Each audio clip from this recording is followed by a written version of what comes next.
بسم اللہ الرحمن الرحیم۔ السلام علیکم۔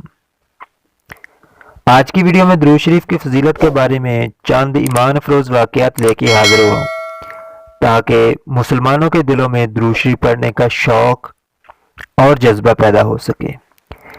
شیخ حسین احمد بستامی رحمۃ اللہ علیہ نے فرمایا ہے کہ میں نے اللہ تعالیٰ سے دعا کی، یا اللہ میں خواب میں ابو صالح مؤذن کو دیکھنا چاہتا ہوں۔ چنانچہ میری دعا قبول ہوئی اور میں نے خواب میں ان کو دیکھا۔ وہ عالم برزخ میں بہت شاندار حالت میں ہے۔ میں نے پوچھا، اے ابو صالح، مجھے اپنے یہاں کے حالات کے متعلق کچھ بتاؤ۔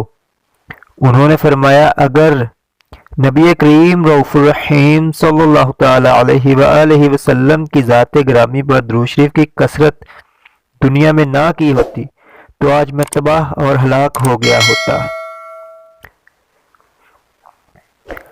عبدالحق محدث دہلوی اپنی کتاب جذب القلوب میں لکھا ہے کہ ایک عاشق رسول حضور اکرم صلی اللہ تعالی علیہ وآلہ وسلم کے روضہ انور پر حاضر ہوا اور کئی دن رات درود شریف پڑھتا رہا۔ جب رخصت ہونے لگا تو حضور اکرم صلی اللہ تعالی علیہ وآلہ وسلم نے فرمایا، ابھی چند روز اور ہمارے پاس رہو۔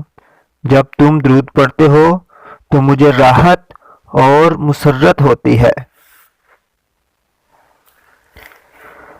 تفسیر نبوی کے مؤلف مولانا محمد نبی نقشبندی رحمۃ اللہ علیہ لکھتے ہیں کہ میرے پیر و مرشد حضرت مولانا غلام دستگیر قصوری رحمۃ اللہ علیہ کثرت سے درود پاک کا ورد کیا کرتے تھے۔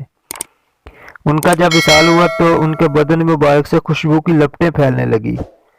وہ لکھتے ہیں کہ اس واقعہ کے گواہ اکثر لوگ ہیں اور آج بھی موجود ہیں۔ اس دن ان کا سارا گھر خوشبو سے معطر ہو گیا تھا۔ ایک دن ایک عورت نے آپ کے گھر کا پانی پینا چاہا مگر وہ خوشبو کی کثرت کی وجہ سے پانی نہ پی سکی اور لوگوں کو کہنے لگی کہ کیا سارے مٹکوں میں عطر گلاب پڑا ہوا ہے؟ حضرت کی قبر مبارک سے آج بھی خوشبو آتی رہتی ہے۔ میں نے شدید گرمی کے موسم میں بھی قبر مبارک پر جا کر آزمایا مگر قبر کو شدید گرمی کے موسم میں بھی ٹھنڈا پایا۔ یہ سب درود پاک کی برکت کی وجہ سے تھا۔ حضرت خواجہ قطب الدین مختار کاکی رحمۃ اللہ علیہ ہر رات سونے سے قبل 3000 بار درود شریف پڑھا کرتے تھے۔ جب اوش میں آپ کی شادی ہوئی تو 3 رات کے لیے آپ نے درود شریف پڑھنے میں ناگاہ ہو گیا۔ آپ کے ایک مرید احمد رئیس نامی کو خواب میں حضور اکرم صلی اللہ تعالی علیہ وآلہ وسلم کی زیارت ہوئی اور حضور پرنور شافع یوم نشور صلی اللہ تعالی علیہ وآلہ وسلم نے فرمایا، مختار کاکی کو میرا سلام کہنا اور ان سے کہنا کہ جو تحفہ تم مجھے ہر رات بھیجا کرتے تھے وہ 3 رات سے نہیں آ رہا۔ مولانا محمد ذکریہ صاحب اپنی کتاب فضائل درود شریف میں لکھتے ہیں کہ میرے ایک متعمد دوست نے مجھے لکھنؤ کے ایک خوشنویس کی حکایت بیان کی۔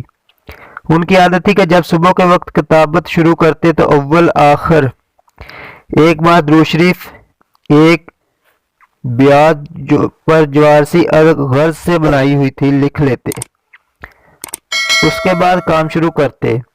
جب ان کا انتقال کا وقت آیا تو غلبہ فکر آخرت سے خوف زدہ ہو کر کہنے لگے، دیکھیے وہاں جا کر کیا ہوتا ہے۔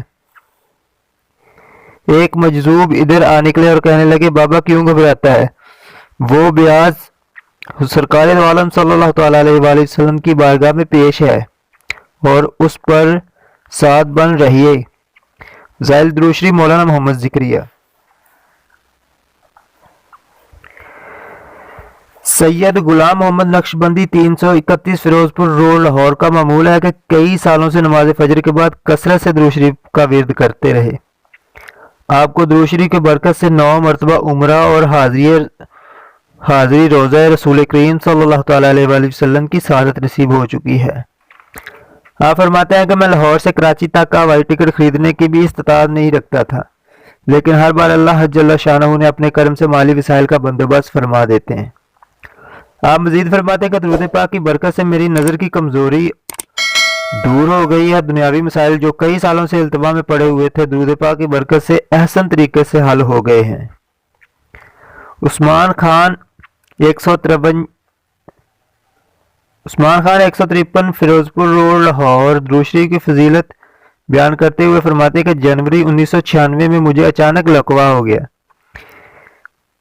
اس پریشانی اور بیماری کے دوران میں نے ہر روز 500 مرتبہ درود پاک کا ورد کرنا شروع کر دیا۔